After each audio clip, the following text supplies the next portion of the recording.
Photo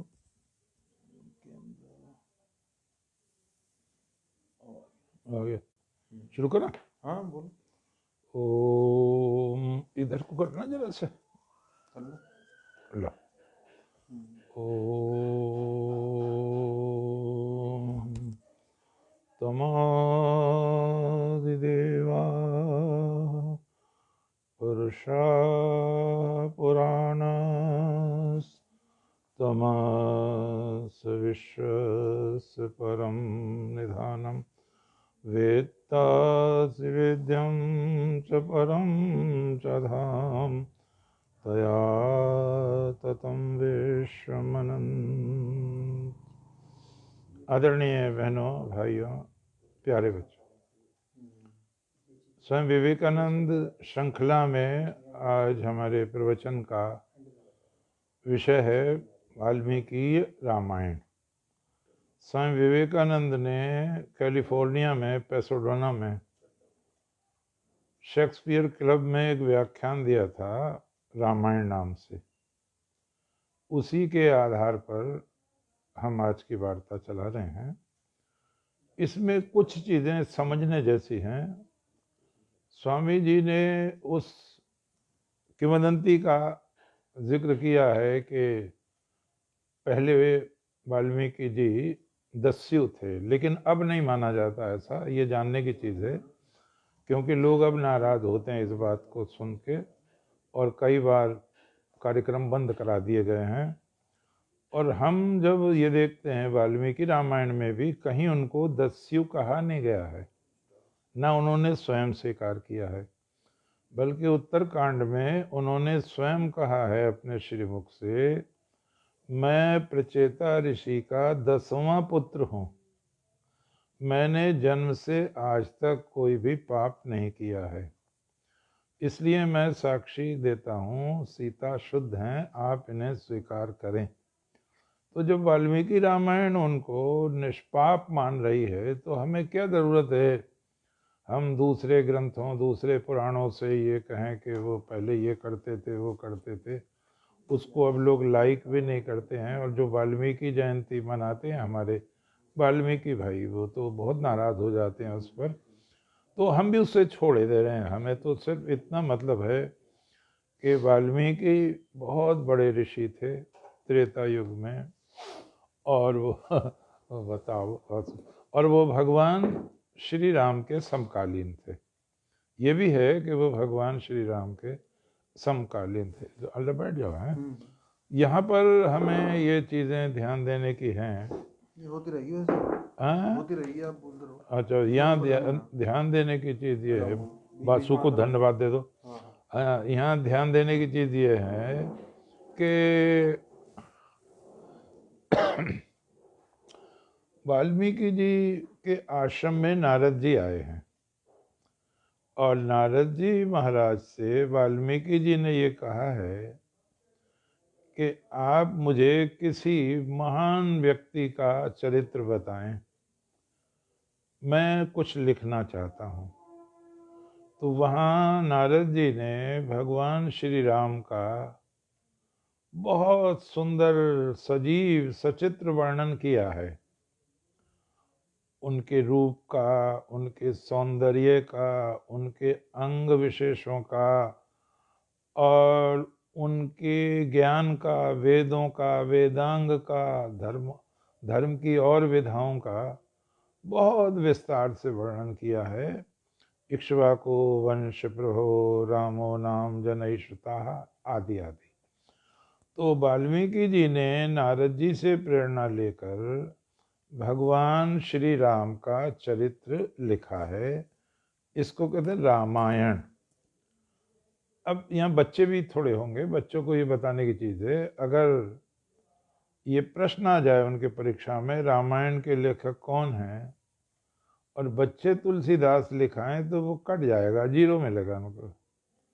Ramayan के लेखक को जब पूछा जाए तो वाल्मीकि जी लिखा जाएगा। तुलसीदास रामचरितमानस के रचयिता हैं, रामायण के नहीं। थोड़ा ध्यान रखें, रामायण, राम धन आयन, इसके दो अर्थ हैं। राम का अयन, अयन कहते हैं घूमना, भगवान श्री राम की उत्तर से दक्षिण की यात्रा। डॉक्टर राम मनोहर लोहिया ने बहुत अध्ययन करके लिखा है कि भगवान श्री राम को ये श्रेय प्राप्त है कि उन्होंने उत्तर से दक्षिण भारत को एक कर दिया, राष्ट्रीयकरण कर दिया उसका, और जहाँ से उन्होंने छोड़ा भगवान श्री कृष्ण ने उसे पूरा किया। भगवान श्री कृष्ण की यात्रा पूर्व से पश्चिम की ओर है, तो श्री राम ने उत्तर से दक्षिण भारत को एक किया और श्री कृष्ण भगवान ने पूर्व से पश्चिम भारत को एक किया। तो रामायण का एक अर्थ तो राम का अयन, राम का घूमना। दूसरा राम धन अयन, राम का चरित्र, वो ग्रंथ जिसमें राम का घर हो, राम की बातें हों, श्री राम के विषय में सारी जानकारियां हों, तो ये रामायण का शाब्दिक अर्थ हुआ। जैसा सर्वविदित है, भगवान श्री राम का आविर्भाव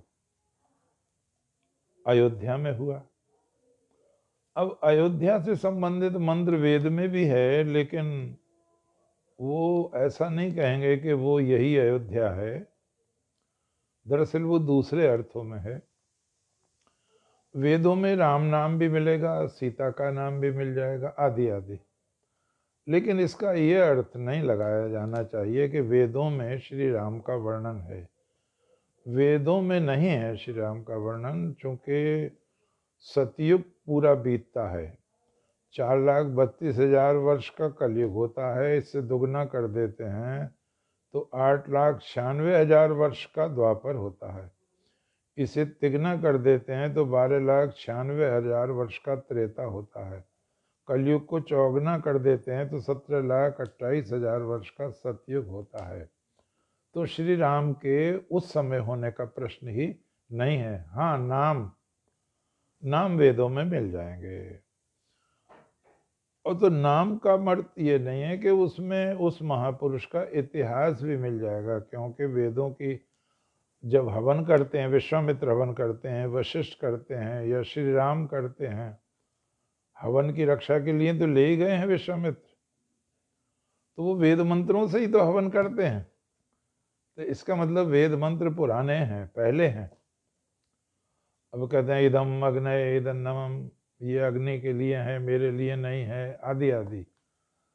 तो यहाँ पर दशरथ हैं राजा और मनु के वंशधर हैं, मनु के ही वंश में इक्ष्वाकु हुए हैं, इक्ष्वाकु का नाम बार बार आता है भगवान राम के संदर्भ में, राजा रघु का नाम भी बार बार आता है।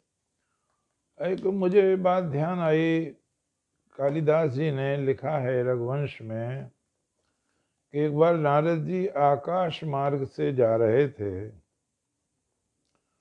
तो इंदुमती, रानी इंदुमती यानी अज की पत्नी, तो वो जो थे दशरथ के पिता अज और माता इंदुमती, तो वो कहते हैं नारद जी की वीणा पर एक माला थी, वो खिसक के इंदुमती के ऊपर गिर पड़ी और इंदुमती की मृत्यु हो गई।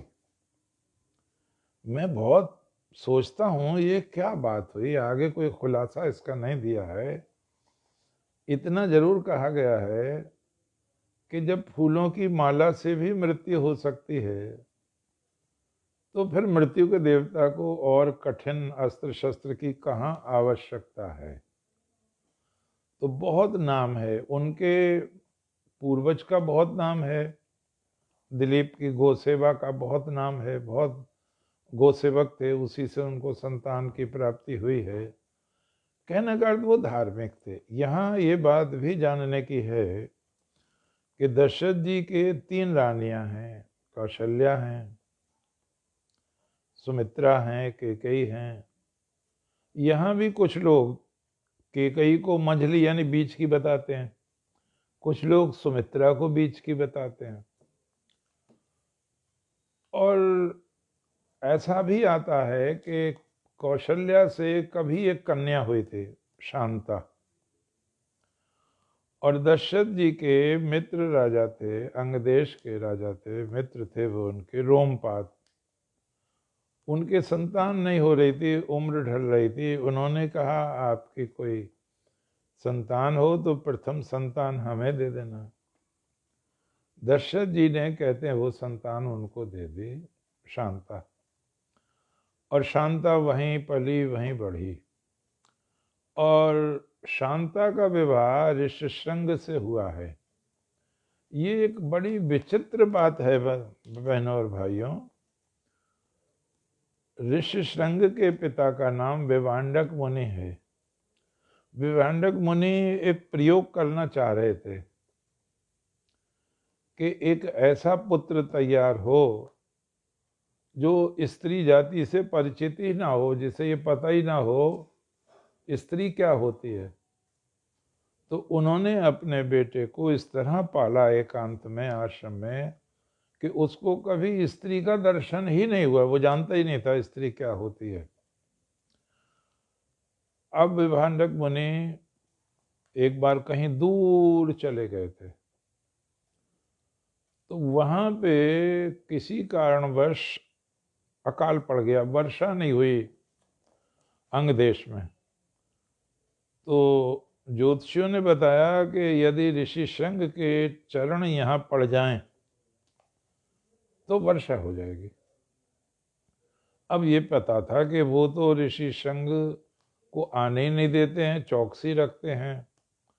तो जासूस गुप्तचर लगा दिए गए कि जिस दिन ना हो वो, उस दिन वेश्याओं को भेजा जाए, फूल मालाओं से सजा के, कुछ मिठाई आदि लेकर, फल फूल लेकर। वो वेश्याएं गई योजना के अनुसार, नौका पे सवार होकर नदी पार करके। ऋषि शृंग ने कभी देखी नहीं थी लड़कियां, उनको बड़ा आश्चर्य हुआ।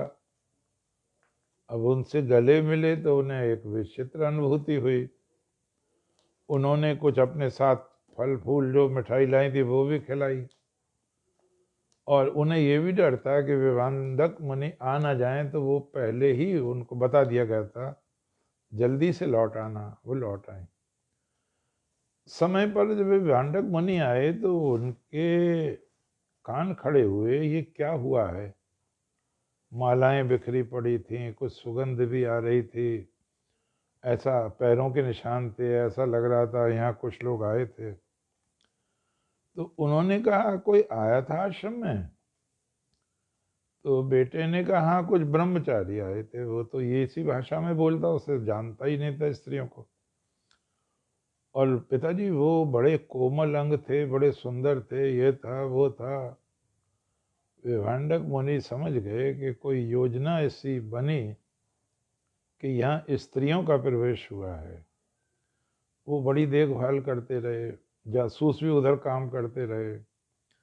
फिर वो एक दिन कहीं लंबे चले गए विभांडक मुनि, तो उन्होंने फिर मौका देखकर फिर आई वो वेश्याएं, और संगीत में, गान बजान में लगा के उनका मन बहला के वो उनको अंग देश में ले आई ऋषि शृंग को।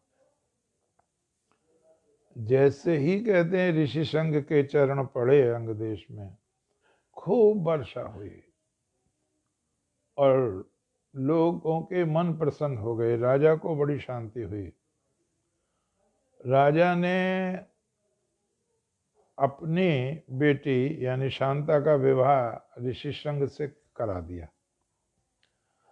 इधर जब वो विभांडक आए तो उन्होंने अपना बेटा नहीं देखा, क्या बात है, कहाँ गया है। उनको पता चला, रास्ते में बहुत उनके स्वागत में व्यवस्थाएं की थी राजा ने। तो आते आते उनका क्रोध कुछ शांत हो गया। राजा ने उनके चरण स्पर्श किए और अपनी बात बताई।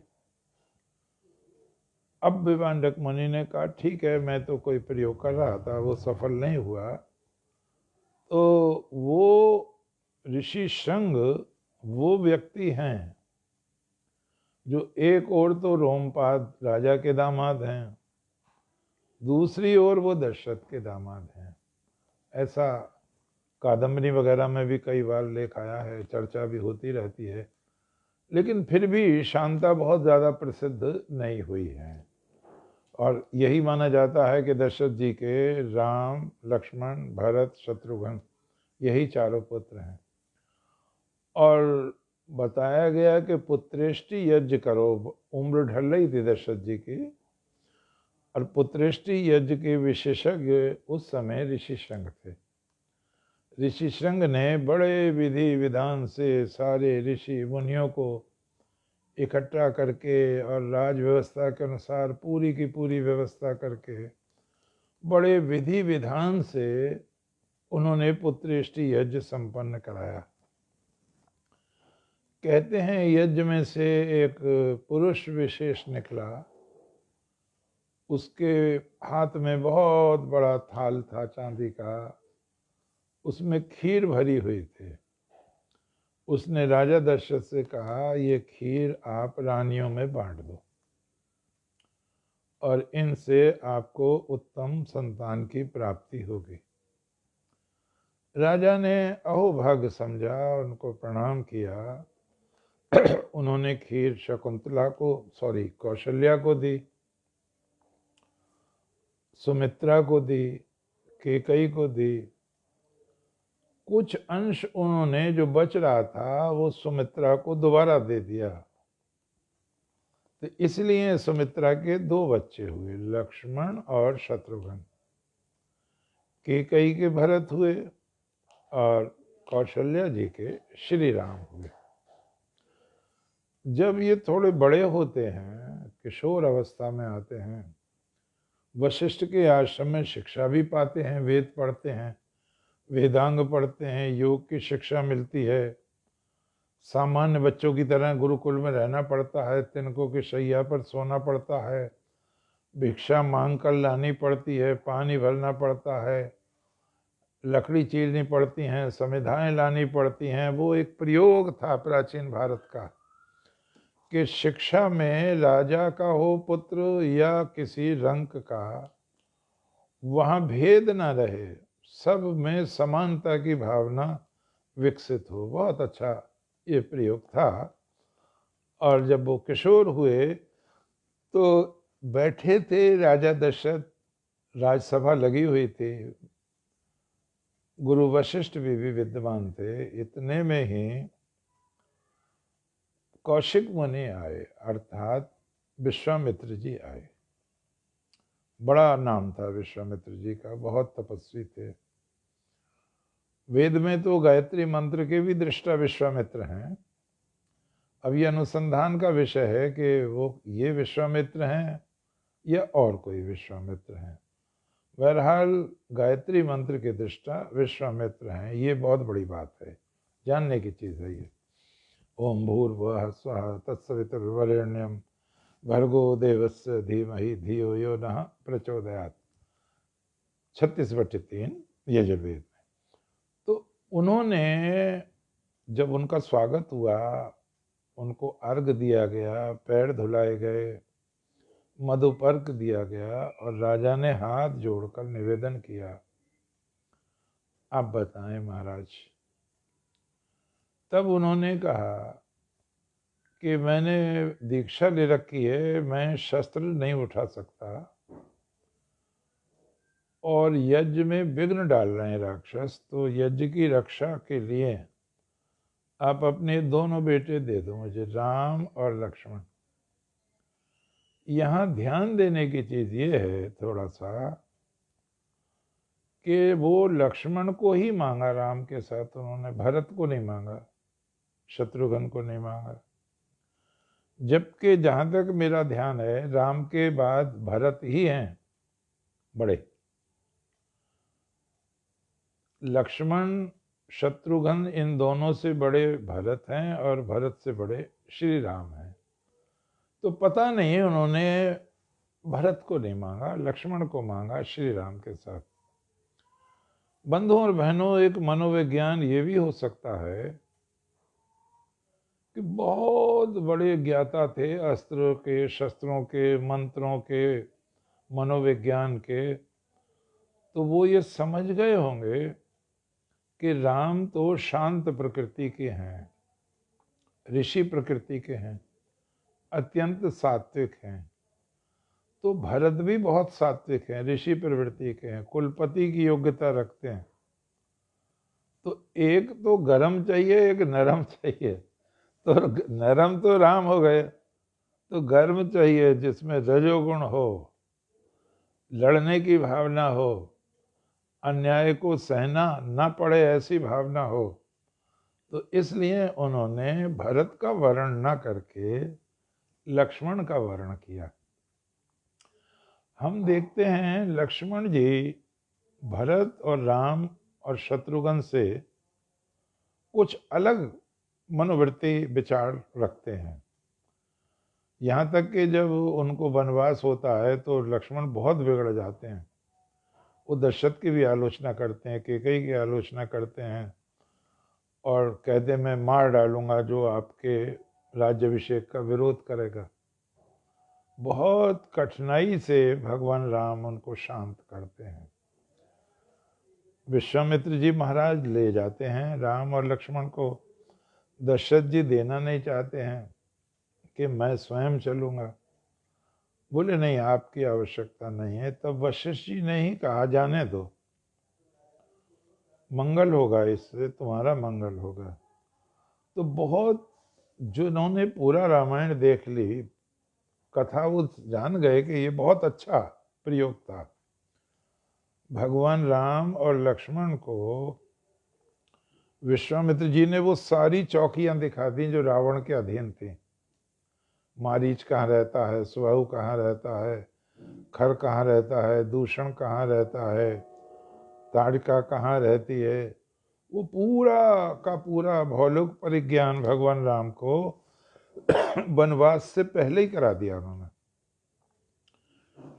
गुरु की सेवा करते हैं, गुरु जी उनको कथाएं सुनाती हैं।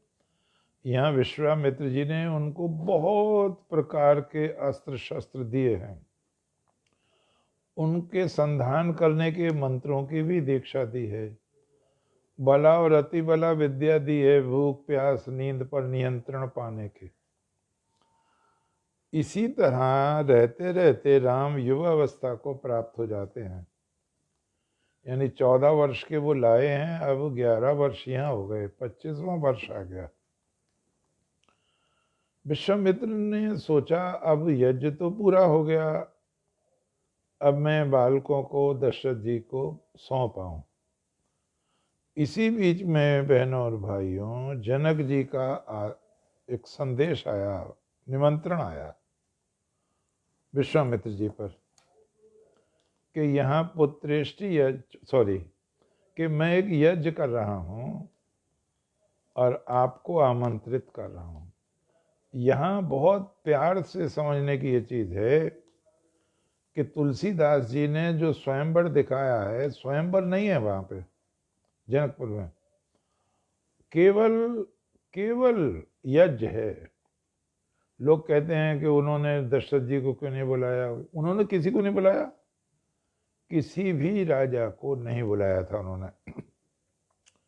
उन्होंने केवल ऋषि मुनियों को बुलाया था, क्योंकि वो यज्ञ का कार्य था। उसमें कोई भी न स्वयंवर था, न कोई वहाँ राजनीतिक प्रकरण था। ये बात अच्छी तरह से जान लेने की है। भगवान राम लक्ष्मण आ रहे हैं जब ऋषि के साथ, तो रास्ते में एक आश्रम पड़ा, सुनसान वीरान। भगवान राम ने जिज्ञासा की गुरु जी से। उन्होंने कहा ये गौतम ऋषि का आश्रम है।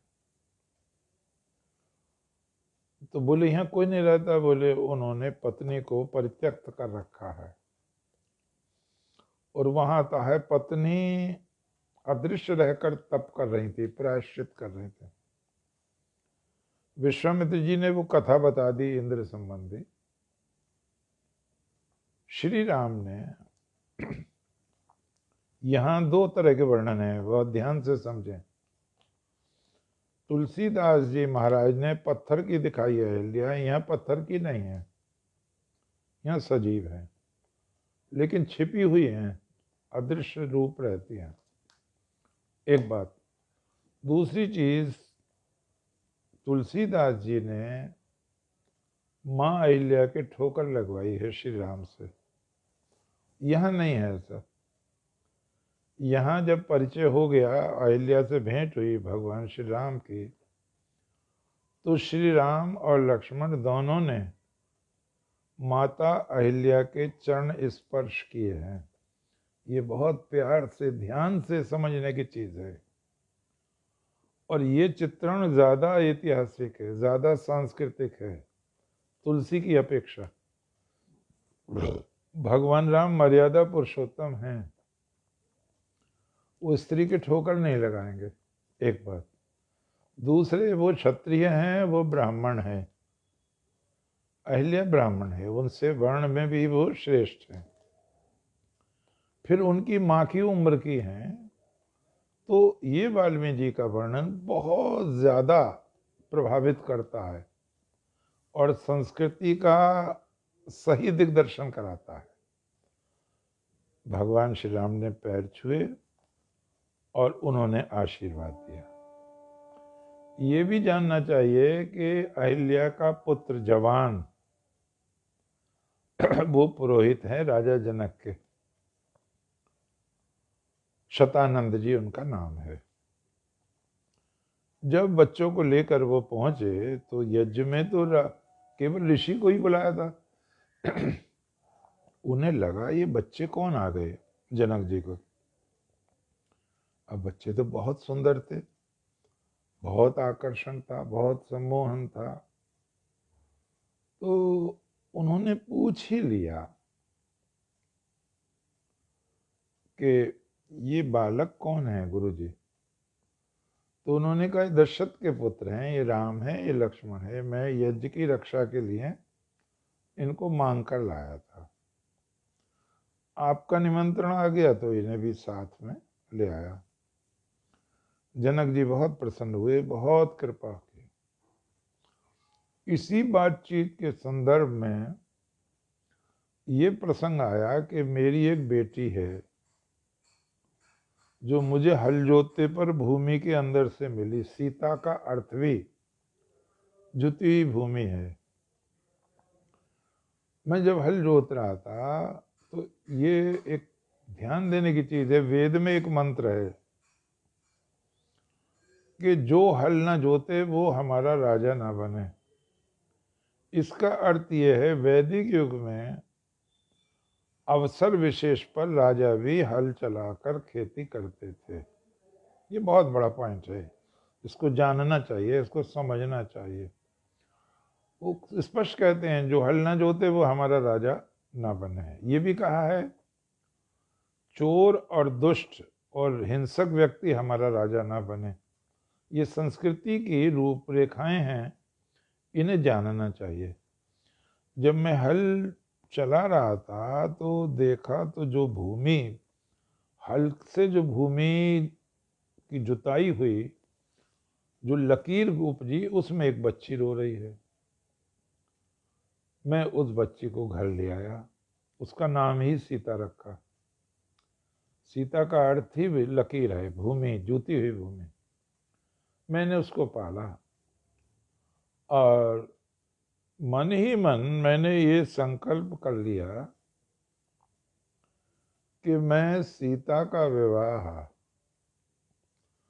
उस व्यक्ति से करूंगा जो मेरे पास शिव धनुष रखा हुआ है धरोहर के रूप में, उस पर जो प्रत्यंचा चढ़ा देगा। तो स्वामी विवेकानंद ने वहां स्वयंवर मान लिया है। हो सकता है तुलसी का पढ़ के मान लिया हो, लेकिन यहाँ विवेकानंद से विरोध है वाल्मीकि रामायण का। यहाँ कोई स्वयंवर सभा नहीं है। जनक जी कहते हैं मैंने ये घोषित कर दिया कि मेरी कन्या पराक्रम शुल्का है, जो पराक्रम प्रकट करे वो मेरी कन्या को विवाह ले। और पराक्रम क्या है?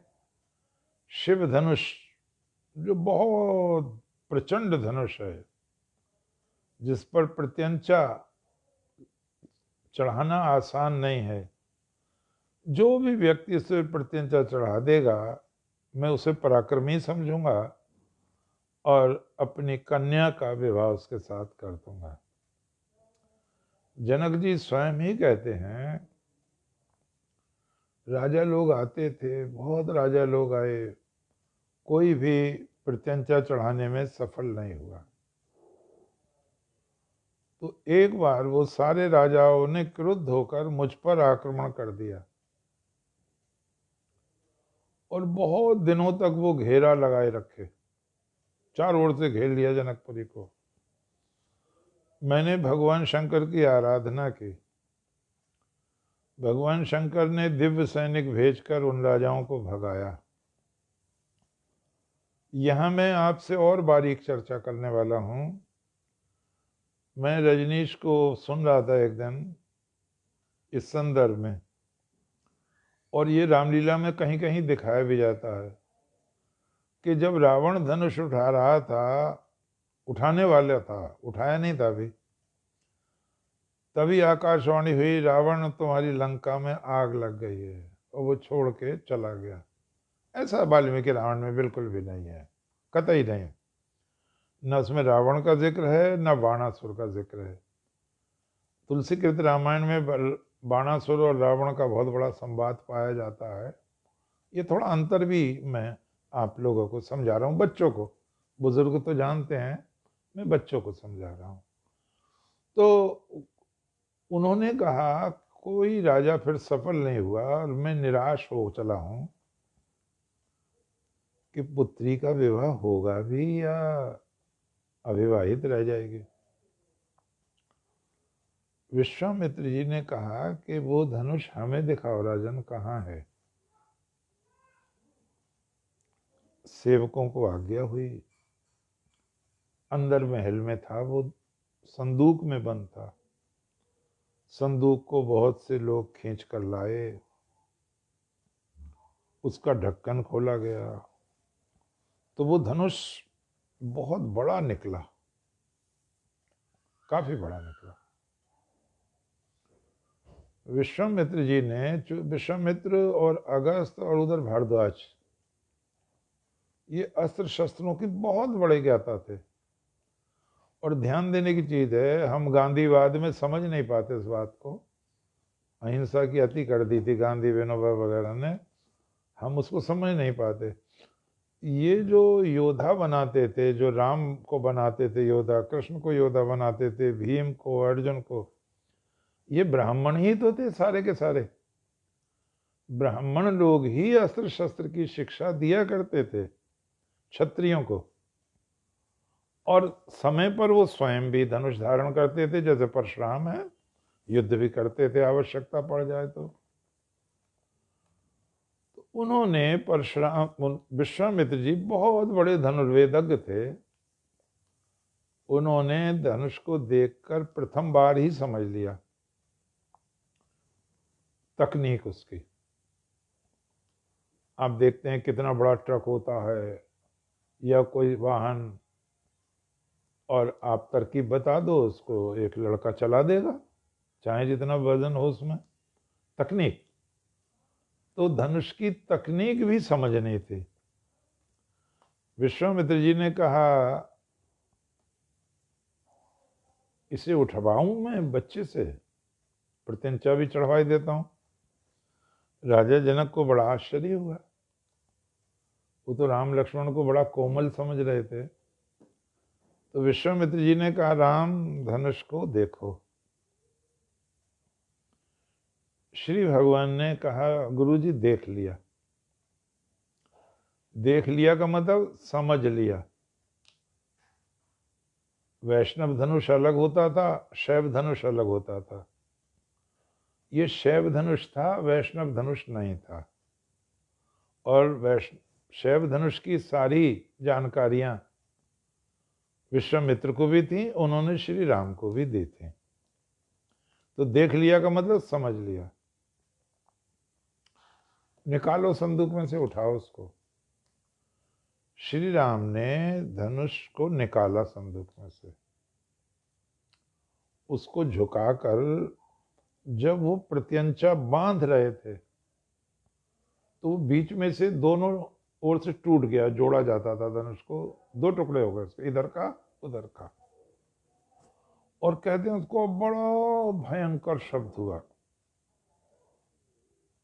पृथ्वी हिल गई, ऐसा लिखा है। राजा को ये तो कष्ट भी हुआ कि ये धरोहर में रखा गया था परशुराम के पूर्वजों के द्वारा, और ये वापस करना था, धरोहर का मतलब वापस करना था, लेकिन ये तो टूट गया, ये तो बड़ा अनर्थ हो गया। साथ ही बहनों भाइयों प्यारे बच्चों, उन्हें प्रसन्नता भी हुई कि अब सीता का तो विवाह हो जाएगा। उन्होंने कहा मेरी दोनों बच्चियों का, सीता है और मेरी लड़की उर्मिला है, उर्मिला से आप लक्ष्मण का विवाह स्वीकार कर लीजिए सीता का नाम से। ठीक है, अब अयोध्या में सूचना भेजी गई। अयोध्या से राजा आए, पूरी बारात के हिसाब से, वशिष्ठ वगैरह खूब सज धज कर लोग आए। चूंकि स्वयंवर नहीं था, अब है स्वयंवर, तो उसमें दशरथ जी के साथ 2 बच्चे और देखे इन्होंने, भरत और शत्रुघ्न। तो जनक जी के एक छोटे भाई थे कुशध्वज, संकाश नगरी के राजा थे, वो भी आए हुए थे, उनकी लड़कियां भी आई हुई थी। जब वशिष्ठ ने, विश्वामित्र ने उन लड़कियों को देखा और परिचय हुआ, तो उन्होंने कहा कि अभी तो बच्चे 2 हैं हमारे पास, इनका भी विवाह कर दो। तो मांडवी का विवाह भरत से और श्रुतकीर्ति का विवाह शत्रुघ्न से। 4 विवाह एक ही मंडप में, 4 विवाह हो गए। ये इस बात की भी प्रेरणा देता है, किसी के अगर जवान लड़कियां बराबर बराबर हैं, 2 हैं, 3 हैं, तो क्यों ना एक साथ विवाह कर दिया जाए। वो लड्डू भी उतने बनेंगे, पूरी कचौरी रायता उतना ही बनेगा, काम हो जाएगा बहुत सारा। बाजाए तो अलग अलग करते फिर रहे हैं। तो यहाँ तो राजा के यहाँ तो कोई कमी थी नहीं। मुझे बड़ा आश्चर्य हुआ, मैं भारतेंदु हरिश्चंद्र जी को जब पढ़ रहा था, तो भारतेंदु हरिश्चंद्र इतने मालदार थे, इतने मालदार थे। उनकी जो बारात गई है, तो उसमें मैं भूल गया कहाँ बारात गई थी, तो इतनी लंबी बारात थी कि कुएं में ही चीनी की बोरियां खुलवा दी गई थी, और सेवकों से कहा भाई इसी में से भर के पिलाओ। गोल्टे बोल्टे में नहीं घोला गया था शरबत। तो वो तो राजा लोग हैं, उन्हें एक तो किसी चीज़ की कमी थी नहीं। लेकिन ये अच्छा है कि 4 विवाह भी हो सकते हैं एक मंडप में, ये हमारे लिए एक अच्छी चीज़ है। विवाह हो गया, बच्चे विदा हो गए। अब यहाँ और समझें, परशुराम नहीं आए हैं यहाँ, तो परशुराम एकदम धनुष टूटा, एकदम परशुराम आ जाते हैं तुलसीदास की जी की मानस में। बारात हंसी खुशी विदा हुई, कई दिन रुकी। पुराने लोग जानते हैं, मालदार लोगों में कई कई दिन बारातें रुकती थी पहले आदमियों को फुर्सत भी बहुत थी, अब नहीं है इतनी फुर्सत। तो वो जब बारात जा रही थी और अयोध्या अभी आई नहीं थी, इतने में अपशकुन हुआ। आकाश में भयंकर पक्षी बोलने लगे, मंडराने लगे। एक और शकुन हुआ, ये तो अपशकुन था, एक शुभ शकुन हुआ कि बारात की दाहिनी तरफ हिरणों की एक बहुत बड़ी पंक्ति होकर गुजरी। दशरथ जी वशिष्ठ जी के पास आए कि गुरु जी, कोई विपत्ति आने वाली है, ये अशुभ पक्षी बोल रहे हैं, मंडरा रहे हैं। हाँ, बहुत शीघ्र विपत्ति आने वाली है, वशिष्ठ जी ने कहा, लेकिन घबराओ मत, वो क्षणिक रहेगी, दूर हो जाएगी। हिरणों की पंक्ति ने यह सिद्ध कर दिया है कि वो विपत्ति जल्दी ही दूर हो जाएगी। बंधुओं बहनों, बात हो ही रही थी, इसी बीच में बड़ी भारी आंधी आई, अंधेरा हो गया, दिन में अंधेरा हो गया, रात हो गई। और जिसको आप वात्या चक्र कहते हैं, साइक्लोन आ गया,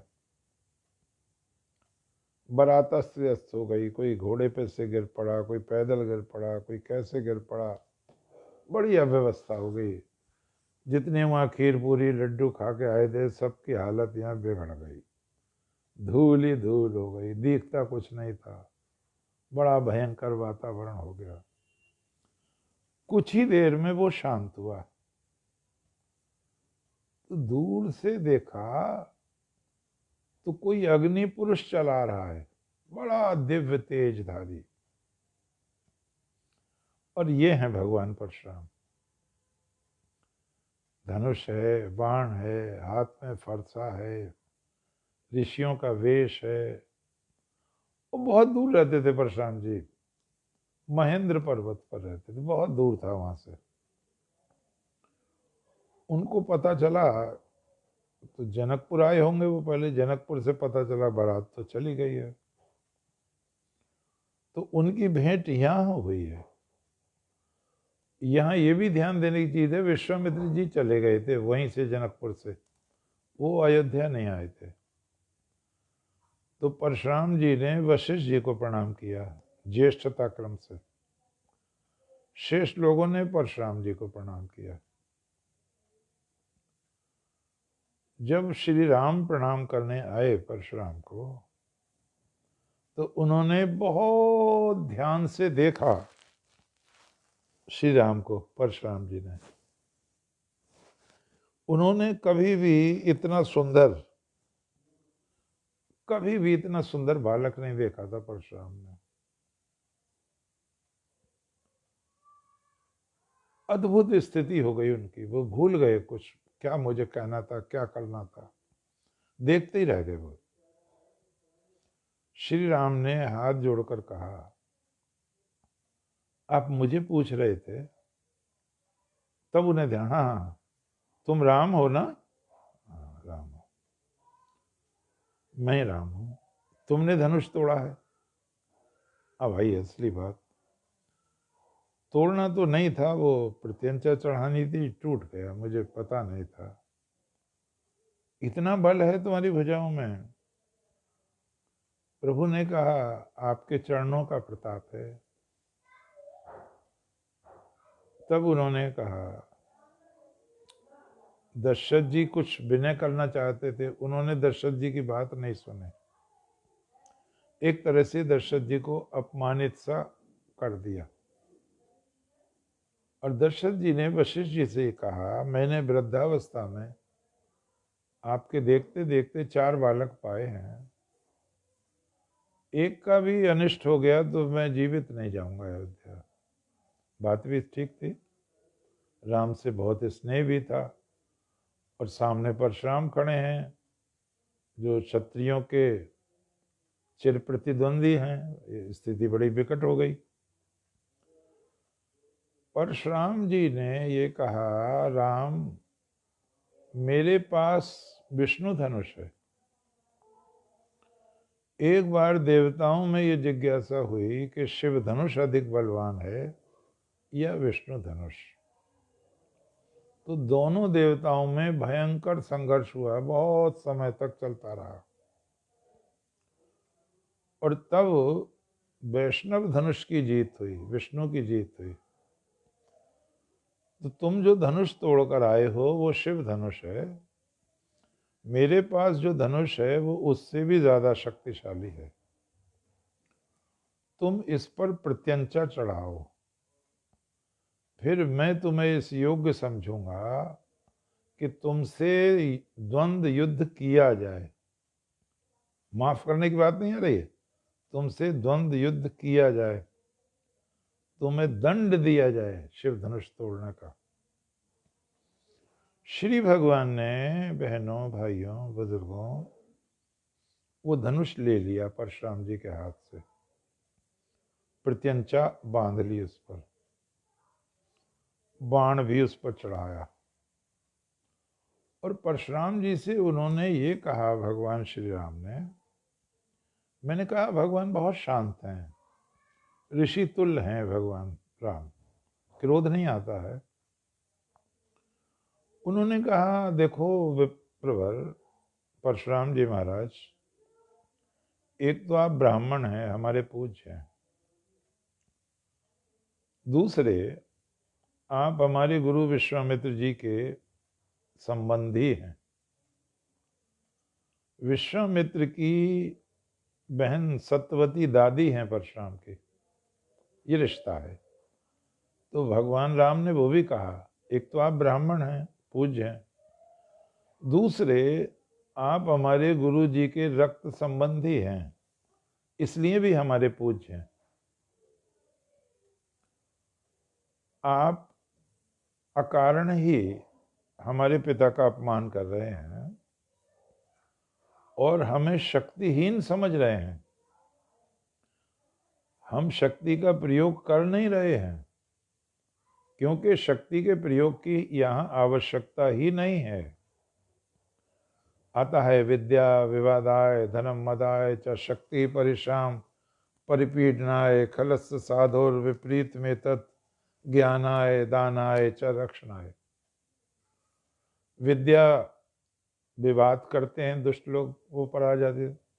धन का दुरुपयोग करते हैं, मद के कामों में लगाते हैं। शक्ति परिपीडनाएं दूसरों को सताने में करते हैं, लेकिन वही चीजें अच्छे लोगों पर आए। ज्ञान आए दान आए च रक्षणाए, ज्ञान फैलाते हैं विद्या से, धन से परोपकार करते हैं, शक्ति से रक्षा करते हैं। तो भगवान श्री राम ने कहा, यहाँ शक्ति की आवश्यकता नहीं है, क्योंकि आप ब्राह्मण हैं, पूज्य हैं, हमारे रक्त संबंधी हैं, किंतु आप हमारा अपमान कर रहे हैं, आप हमें शक्तिहीन समझ रहे हैं। आप ये बताएं, मैं इन बातों का विचार करके इस बाण को आपके ऊपर नहीं छोड़ना चाहता। आप मुझे ये बताएं, आप जो वायु की गति से चलते हैं, मैं इसे समाप्त कर दूं, या जो पुण्यों से श्लोक अर्जित किए हैं उन्हें हस्तांतरित कर लूं। यहां आता है, परशुराम जी ने ध्यान लगाया और तब उन्हें यह लगा कि अब हठ नहीं करनी है, जिद नहीं करनी है। भगवान राम स्वयं विष्णु रूप में हैं, नमन करो, प्रणाम करो, उनका सम्मान करो। परशुराम जी बहुत नम्र हो गए और उन्होंने कहा, हे राम, मैं प्रसन्न हूं आपसे, और आप मेरी गति तो बने रहने दीजिए, मेरे लोगों को हस्तांतरित कर लीजिए। तो ये परशुराम जी का यहाँ परिचय है, जो तुलसी कृत रामचरितमानस में दूसरे प्रकार से है। वाल्मीकि में इस तरह है जो मैंने आपको बताया। अब हम थोड़ा सा आगे बढ़ते हैं। भगवान राम रहते हैं, 12 वर्ष हो जाते हैं रहते रहते। दशरथ जी के मन में ये आया कि मेरी वृद्धावस्था भी होती जा रही है, और मैं क्यों ना राम को युवराज घोषित करते हूँ, अभिषेक कराऊं उनका। तो उन्होंने मंत्रिमंडल में बात रखी, मंत्रिमंडल सहमत हो गया, प्रस्ताव पारित हो गया, सजावट होने लगी, प्रसन्नता का साम्राज्य हो गया। कैकेयी भी बहुत प्रसन्न थी, लेकिन मंथरा ने उसको उभार दिया। मंथरा मैके से आई हुई दासी थी उसके साथ, उसने उसको उभार दिया। वर मांग लिए, वनवास की बात आई, लक्ष्मण ने बहुत विरोध किया, बहुत समझाया दशरथ जी ने, कैकेयी नहीं माने। वाल्मीकि रामायण पढ़ने वालों को ये पता चल जाएगा कि दशरथ जी उसके पैरों में भी गिर गए, कैकेयी के।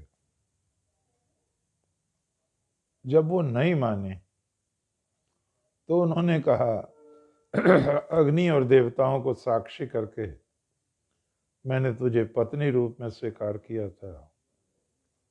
मैं वो संबंध तोड़ता हूं तुझसे, तुझसे उत्पन्न पुत्र से भी संबंध तोड़ता हूं। ये वाल्मीकि रामायण में आपको पढ़ने को मिलेगा। कितने दुखी रहे होंगे वो। भगवान राम ने कहा, पिताजी आप दुखी ना हो, मैं स्वयं ही जाता हूं। जब वो चलने लगे तो सीता और लक्ष्मण भी साथ हुए। तो सीता को भी बलकल पहनने की बात आई तो डांट दिया वशिष्ठ ने कैकेयी को, नहीं वो ऐसी जाएगी राजसी वेश में। यहां आपको ये समझने की चीज है, दशरथ जी ने वाल्मीकि रामायण में है वर्षों को गिनकर कि 14 वर्ष का वनवास है, उतनी साड़ियां रखी सीता जी के लिए, उतने ऊपर के वस्त्र अंग वस्त्र रखे, और जो वाल्मीकि रामायण में है वो आपको शायद दूसरी जगह ना मिले, अस्त्र शस्त्र कवच रखे, और साथ ही बंधुओं और बहनों कुदाली, जमीन खोदने के लिए कुदाली रखी। मैं सोचता रहा कि वाल्मीकि जी की दृष्टि कितनी तीव्र थी। आप जंगल जा रहे हैं, वहां मिट्टी खोदनी पड़ेगी, झोंपड़ी डालनी पड़ेगी, लकड़ी काटनी पड़ेगी, तो कुल्हाड़ी भी होनी चाहिए, कुदाली भी होनी चाहिए। तो वाल्मीकि की दृष्टि कितनी पैनी है ये आप समझ जाएं। तो ये कुदाली और कुल्हाड़ी भी दशरथ जी ने रखवाई रथ में, और ये काम आई, काम आनी ही थी। यहाँ ये भी चीज जानने की है कि बहुत समझाया भगवान राम ने सीता को, और सीता को संस्कृति की माँ कहा है विवेकानंद जी ने, बहुत प्रशंसा की है, और ये कहा है कि सीता की हम संतान हैं। जब तक 5 व्यक्ति भी सीता की कथा कहेंगे तब तक भारतीय संस्कृति नष्ट नहीं हो सकती। स्वामी विवेकानंद ने अद्भुत श्रद्धा व्यक्त की है माँ सीता के प्रति।